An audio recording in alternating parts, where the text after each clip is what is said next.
मैं राजस्थान की ओर लेके चलूंगा, क्योंकि राजस्थान के नए मुख्यमंत्री श्रीमान भजन लाल जी शर्मा बन चुके हैं। जरा तालियां बजा दीजिएगा। और क्यों मैंने तालियां बजवाई वो आप फिर से तालियां बजाएंगी, क्योंकि इससे एक बात सिद्ध होती है। जो पूज्यवर ने सांगानेर के भगवान आदिनाथ में जो सिद्धि की है, उसकी सिद्धि बताने जा रहा हूं।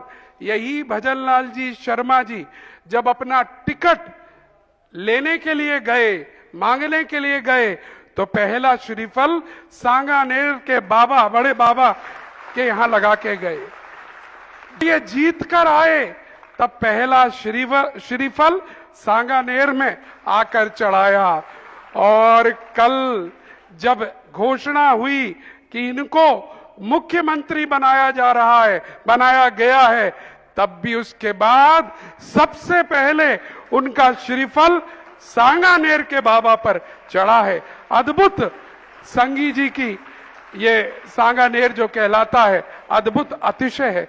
पूज्यवर प्रश्न संजय जी सौगानी बाहुबली परिवार जयपुर का है। इस घटनाक्रम के साथ जोड़कर उन्होंने मुझसे कहा था, मैं बताऊं, और साथ ही ये कहा था, पूज्यवर हमने तो आज अतिशय सभी ने देखा है, महसूस कर रहे हैं, लेकिन आज पूरे राजस्थान और पूरे विश्व का फोकस इस सांगानेर पर आ गया है कि ऐसा क्या बात है कि एक व्यक्ति पहले, बाद में और बीच में वहीं जाकर आशीर्वाद लेता है। भारत में अभी तक हमने सारी मूर्तियों का इतिहास सुना, लेकिन हमने शास्त्रों में पढ़ा था, यति भी सब आचार्य महाराज हुए ईसा पहली शताब्दी के 2000 वर्ष में।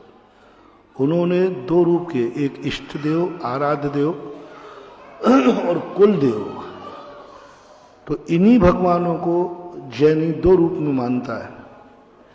जब भगवान की भक्ति करने जाता है, जब भगवान की पूजा करने जाता है, तो आराध्य देव इष्ट देव मानता है, अभिषेक करता है इष्ट देव, नमोस्तुते। लेकिन जब सांसारिक कार्यों के लिए आशीर्वाद लेने जाता है, तो कुल देवता मान के जाता है। जैसे आप शादी का कार्ड, पहला कार्ड मंदिर जी में दोगे, कोई भी कार्यक्रम करना है, पहला श्रीफल, तो ये कहता है कुल देवता। तो जैनियों को इन भगवानों को दो रूप में मानना चाहिए। गुरु महाराज को भी दो रूप में मानना चाहिए। एक तो गुरु पंच परमेष्टि हैं, तो वो तो सब मालूम है, लेकिन जब आप सांसारिक कार्यों को करने जाएं, तो अपना पहला कार्य कुल गुरु को और कुल देवता को समर्पित करना चाहिए। अब कुल गुरु कुल देवता कौन है? इन्हीं को, महाराज नहीं बदलना, भगवान नहीं बदलना, इन्हीं को जब किसी सांसारिक आवश्यकताओं को सगुण के रूप में स्वीकार करते हैं, तब ये कुल देव हो जाते हैं। जैसे आपने कार्ड चलाया तो ये कुल देव हो गए उस समय, आराध्य देव नहीं। ये उल्लेख शास्त्रों में मिलता था, पर मैंने कहा कि ऐसा कभी हुआ हो, कहीं मिला हो? पूरे भारत की मूर्तियों के इतिहास में ये परंपरा मुझे कहीं देखने में नहीं आई। ये मात्र सांगानेर का आज इतिहास हम तुम्हें ले जा रहे हैं 8वीं शताब्दी में। 8वीं शताब्दी के अंदर उस समय जब यहाँ पर ये मंदिर, पहले इसका नाम था संग्रामपुर, फिर राजा सांगा हुआ तो इसका नाम बढ़ा सांगावती, और सांगावती का नाम बदलते बदलते हुआ सांगानेर। अब राजा सांगा को, जब इनके 12 भाई थे ये लोग, राजा सांगा, और भाइयों में इतना विसंवाद हुआ कि युद्ध हुआ, तो राजा सांगा एक बड़े भाई थे और बहुत शक्तिमान थे, लेकिन परिस्थितियां ऐसी बनी कि उनको भागना पड़ा आमेर से, और आमेर से जैसे भागे तो मात सांगानेर के इसी मंदिर के तलघर में कहीं छुप गए, और इनके छुपने से कई दिन तक वो वहां छुपे रहे। छुपने के बाद जब युद्ध में शांति हुई, तो बाहर निकल के इन्होंने फिर अपनी सेना की रचना की छुप करके, और सेना की रचना करके पुनः इन्होंने राज्य प्राप्त किया, और राज्य प्राप्त करने के लिए सबसे पहले इस सांगानेर का विकास किया, और इतना बड़ा विकास किया कि सांगानेर को उन्होंने आमेर का मीना बाजार बनाया। मीना बाजार का अर्थ होता है जहां जौहरियों की दुकान होती है। जयपुर तो था ही नहीं उस समय।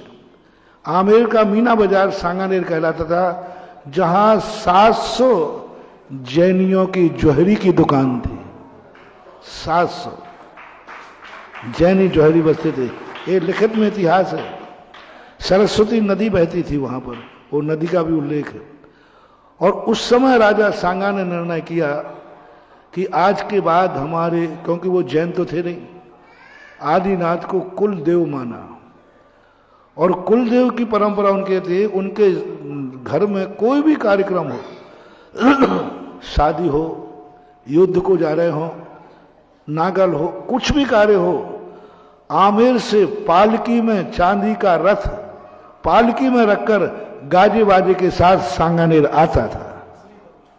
श्रीफल ऐसे ही नहीं लाएंगे, गाजे बाजे के साथ। या तो स्वयं सांगा आता था, और नहीं आ पाता था तो अपने कहारों के द्वारा बाजे के साथ श्रीफल भेजता था। यानी पहला इतिहास मिला इतने भारत की मूर्तियों में जिसमें कोई मूर्ति राजा की कुल देव के नाम से पूजी गई। और नियम था पूरी, उनके बाद भी ये चलता रहा। राजा राम सिंह के बाद से यह परंपरा, जब अंग्रेज लोग आ गए उसके बाद इस परंपरा पर बंधे रहे। लेकिन पहले इतिहास चलता था, और वो इतिहास पूरा, और वही परंपरा आज तुमने सुनाई तो हमें अतीत याद आ गया उस समय का, कि उस समय से की यही कुल परंपरा थी। तो आज एक आश्चर्य जारी, ऐसा सरप्राइज किया कि किसी को भी बताते हैं कि वसुंधरा के लिए जब गृह मंत्री ने नाम दिया तो वसुंधरा कहती है नाम तो सही है। यानी किसी को कानों कान खबर नहीं थी कि भजन लाल भी, सारे एडजस्ट पोल फेल, ये बनेगा, ये बनेगा, ये बनेगा। और भजन लाल पहली बार जीते, पहली बार ही चुनाव लड़े और पहली बार ही मिनिस्टर बने। ये है कुल देवता का चमत्कार। जय हो, जय हो, जय हो। अब उनकी श्रद्धा वो जाने, सांगानेर से ही जीते और वो जी, और 48,000 कुछ वोटों से जीते जी। ऐसा कुछ बता रहे, 48,000 कुछ वोटों से उनकी कोई जीत हुई है। तो इस प्रकार की जीत करके पहले सांगानेर, बीच में सांगानेर, और सबसे बड़ी चीज मुख्यमंत्री बनने के बाद सब भूल जाते हैं, लेकिन मुख्यमंत्री की शाम को शपथ ली और सवेरे उठ करके सबसे पहले उन्हें सांगानेर याद आए। बस यही तो है।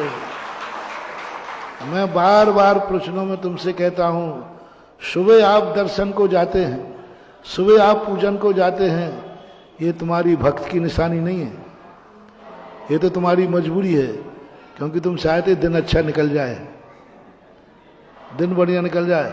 सबसे बड़ा महत्वपूर्ण है शाम को व्यक्ति मंदिर जाकर के भगवान का आभार प्रदर्शन करे।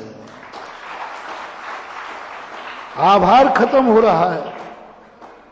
सैकड़ों शांति धारा संकट में होती हैं, उनमें से 95% ठीक होती हैं।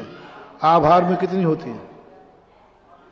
सब संकट आते ना तो अशांत धारा कराते हो, उनमें से 90-95% ठीक हो जाते जिस शिक्षा से किया, पर आभार में 10-5।